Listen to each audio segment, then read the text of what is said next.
So he'd fly over the enemy or the Allied positions, enemy positions, and Rommel would have his sketchboard up there and he'd draw everything as he seen it, you know. He got back and he'd have a finished, detailed plat map of the whole area. It's better than a photo. And he'd give it to Rommel.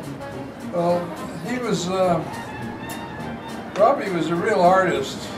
He did all the carving. I got him a job with Hollywood up there with Ralph Levy. And he did all the carving for the movie The Ten Commandments. Yeah. All that's done in miniature. Robbie did the whole thing. But he was here illegally, see, because he was a Nazi, well, not a Nazi, but a German colonel. He never belonged to the Nazi party or anything, but he was a German colonel, and anybody above the rank of captain was, you know, tell you what, he wasn't able to come in the country. I saw the movie, and John Garrett was the carver. Now, he was the stone carver. And there weren't no miniatures, mister.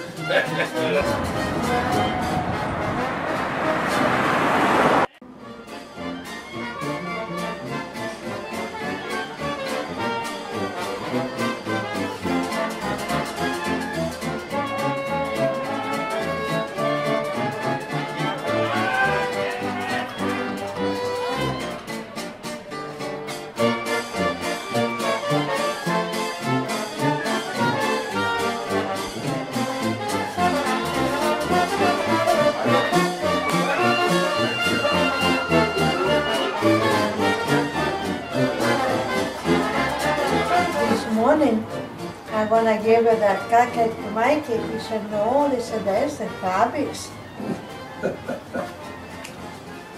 Yeah, he's a character. So here comes the dentist.